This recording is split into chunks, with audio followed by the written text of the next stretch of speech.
Hey Joel, it's Brandon from Virginia Tech. I just want to let you know that I really appreciate what you did. I'm a white heterosexual male from the United States of America. If I was born 10 out of 10 times, I couldn't roll any better combination. The rights I have in society, the fact when people look at me and say, wow, you're white, you're straight, you live in America. A lot of people open up themselves to me more than anything else, and I realized that. But I think what your video did, which shows a lot of people a lot of empathy. And I think that what we've lost in America somewhat is compassion and a sense of empathy.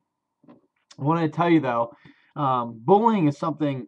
I was a freshman during the strategy at Virginia Tech. I'm graduating in the fall, and bullying is something that just completely has made me figure out what I want to do with my life in the sense of I've seen what it does to people, and it's my passion to stop that.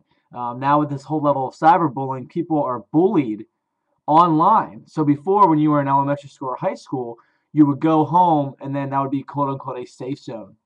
You'd be with your parents and you feel safe. But now people are bullied, on Facebook, on MySpace, or whatever they're using, even on their cell phone devices. So they're never really safe, and it's a whole new social epidemic. And I'm afraid if people don't come together and start to change their ways, it's going to get worse before it gets better. I wanted to share with you something, and it's this idea of as you see this green wristband, and it says on the green wristband, actively caring for people. We have a bullying prevention program a couple friends and I started, that basically figures out how do we focus on creating a caring culture inside of a classroom. As if you look at it, in the classroom, there's either a bully or there's a victim, and in schools, the biggest thing is why are people intervening? Who's the kid in the middle? Well, we're trying to give him the courage to actively care. So what you do is you have these wristbands, Joel, and if you see someone do something nice for somebody else, you're supposed to take it off your wrist, thank them for caring, and tell them to pass it on. The idea is to spread kindness. At Virginia Tech, my freshman year, the shooter had been bullied his entire life, and ended up hurting innocent people, killing innocent people, because he had so much anger built up inside. And I took a vow, after I realized it kind of hit me that it actually happened.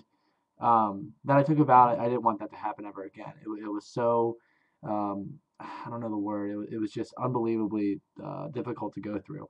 But I just want to let you know that there are people out there who admire what you're doing. There are people out there who care for people. We do have compassion. We just need to get the movement of a compassion movement, an empathetic movement, where people can put themselves in other shoes, figure out how can we make people care more? How can we make caring cool inside of classrooms?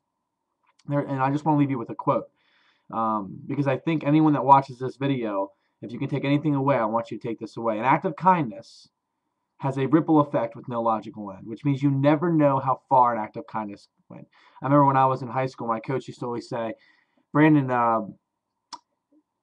positivity breeds positivity, but also negativity breeds negativity. So your actions affect everyone, and your message tonight will help so many people, and you should be proud of that.